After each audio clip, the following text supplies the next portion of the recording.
Albert Einstein ने कहा था, हर चीज को जितना संभव हो उतना सरल बनाया जाना चाहिए, लेकिन उससे ज्यादा सरल नहीं। आज हम इसी सरलीकरण की भावना से जुड़े एक महत्वपूर्ण कानून पर बात करने वाले हैं। जन विश्वास प्रावधानों का संशोधन अधिनियम 2023। जी। टाइम्स ऑफ इंडिया में भी इस पर काफी कुछ छपा है। और ये कानून माना जा रहा है कि भारत में व्यापार और जीवन को आसान बनाने की दिशा में एक बड़ा कदम है। सही कहा आपने। अगस्त 2023 से लागू हुआ है और इसने 42 केंद्रीय कानूनों में करीब 183 ऐसे प्रावधानों को बदला है। 183? काफी संख्या है ये तो। हाँ बिल्कुल, ये वो प्रावधान थे जहां छोटे कई बार अनजाने में हुए उल्लंघनों के लिए भी आपराधिक सजा का डर था। आप समझिए, जेल जाने तक का। ओह! अब उनकी जगह आर्थिक जुर्माने लगा दिए गए हैं। अच्छा। तो आज हमारी पड़ताल का मिशन यही समझना है कि ये कानून कैसे भरोसे पर आधारित शासन, जिसे ट्रस्ट बेस्ड गवर्नेंस कहते हैं, उसकी तरफ एक बदलाव है। इसकी मुख्य बातें क्या हैं और हाँ, क्या चुनौतियां हैं इसके सामने। यूपीएससी की तैयारी करने वालों के लिए तो ये बहुत ही महत्वपूर्ण विषय है, प्रीलिम्स और मेंस दोनों के लिए। बिल्कुल। तो चलिए इसे थोड़ा खोलकर समझते हैं। पहले ये बताइए कि ये भरोसे पर आधारित शासन ये आखिर है क्या? सिर्फ नया शब्द है या सोच में वाकई कोई बदलाव है? नहीं, ये सिर्फ शब्द नहीं है। ये सोच में एक, आप कह सकती हैं, बुनियादी बदलाव लाने का प्रयास है। मतलब ये कि सरकार नागरिकों और व्यापारियों को डिफॉल्ट रूप से कानून का पालन करने वाला माने। अच्छा, पहले अपराधी मानकर चलते थे? एक तरह से हाँ। पहले की व्यवस्था शक पर आधारित थी, हर कदम पर कंट्रोल और सजा का डर। अब कोशिश ये है कि छोटे प्रोसीजरल उल्लंघनों के लिए जेल भेजने के बजाय आर्थिक दंड लगाकर सुधार का मौका दिया जाए।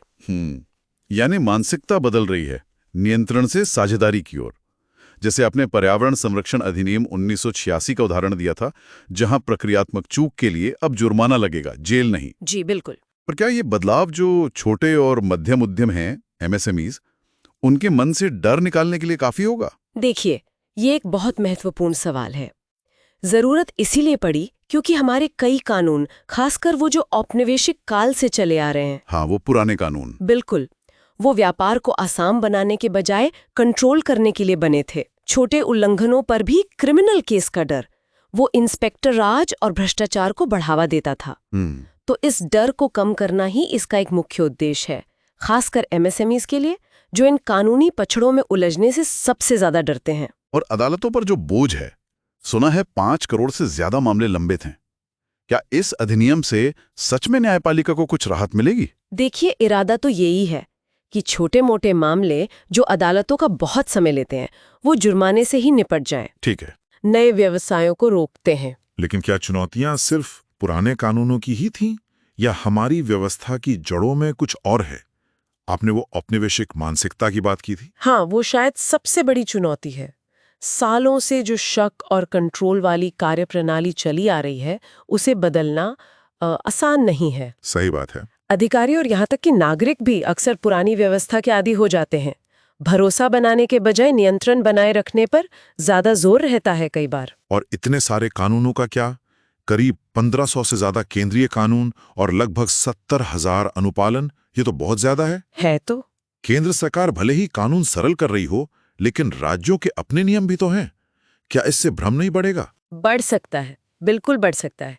कानूनों में तालमेल की कमी एक बड़ी समस्या है। फिर स्थानीय निकायों को सही मायने में शक्ति न मिलना, और भरोसे को हम मापें कैसे, इसका कोई स्पष्ट पैमाना न होना, ये सब भी प्रगति में बाधा डालते हैं। और जो ई बिल जैसी डिजिटल पहलें हैं, उनका धीमा कार्यान्वयन भी इस भरोसे वाली व्यवस्था को कमजोर करता है। तो फिर इसे मजबूत कैसे किया जाए? क्या सिर्फ कानून बदलने से काम चल जाएगा? कुछ सुझाव भी थे शायद स्रोतों में, जैसे एक राष्ट्र एक व्यापार पहचान प्रणाली या जन विश्वास 2.0। हाँ, ये जरूरी कदम है। साथ ही हमें जोखिम आधारित प्रवर्तन, मतलब रिस्क बेस्ड एनफोर्समेंट अपनाना होगा। इसका क्या मतलब है? मतलब ये कि जो जानबूझकर बड़ा नुकसान कर रहे हैं, उन पर सख्त कार्रवाई हो, लेकिन छोटी मोटी गलतियों के लिए बेवजह के निरीक्षण और सजा से बचा जाए। ठीक है। इसके लिए रेगुलेटरी इम्पैक्ट असेसमेंट यानी RIA और आर्टिफिशियल इंटेलिजेंस जैसे टूल्स का इस्तेमाल हो सकता है।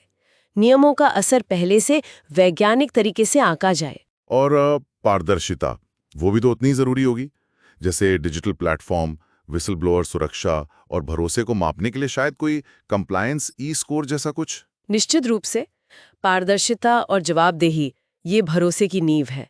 डिजिटल प्लेटफॉर्म्स का विस्तार और नागरिक प्रतिक्रिया तंत्र ये सब इसमें मदद कर सकते हैं। तो संक्षेप में कहें तो जन विश्वास अधिनियम छोटे उल्लंघनों को अपराध की श्रेणी से हटा रहा है और जुर्माने पर जोर दे रहा है, हाँ, ताकि व्यवस्था सरल हो, व्यापार अनुकूल बने और भरोसे पर आधारित शासन को बढ़ावा मिले। बिल्कुल। और इसके पीछे मंशा है औपनिवेशिक बोझ कम करना, व्यापार सुगम बनाना और हाँ, न्यायपालिका को राहत देना। लेकिन जैसा हमने चर्चा की, मानसिकता बदलना, नियमों का ये जो जाल है इसे सुलझाना और जमीनी स्तर पर इसे सही से लागू करना, ये अभी भी बड़ी चुनौतियां हैं। जी बिल्कुल। इसे सफल बनाने के लिए कानूनों में तालमेल, जोखिम आधारित नजरिया, पारदर्शिता और भरोसे को मापने जैसे कदम महत्वपूर्ण हैं। ये सब विकसित भारत 2047 के न्यूनतम सरकार अधिकतम शासन के लक्ष्य से भी जुड़ा है। हाँ, जुड़ा तो है। पर यहाँ एक विचार करने लायक सवाल ये रह जाता है कि क्या सिर्फ कानून बदलने से वो जमीनी हकीकत और वो सरकारी रवैये में भरोसा पैदा हो पाएगा जिसकी हम बात कर रहे हैं? या इसके लिए प्रशासनिक संस्कृति में कहीं ज्यादा गहरे बदलावों की जरूरत होगी? ये वाकई सोचने वाली बात है। यूपीएससी की तैयारी और समसामयिक मामलों की गहरी समझ के लिए ये चर्चा बहुत महत्वपूर्ण थी। जी। अगर इस विषय पर श्रोताओं के कोई और सवाल हैं तो नीचे टिप्पणी में जरूर लिखें। ऐसे ही और जानकारीपूर्ण विश्लेषण के लिए हमारे चैनल को लाइक और सब्सक्राइब करना न भूलें।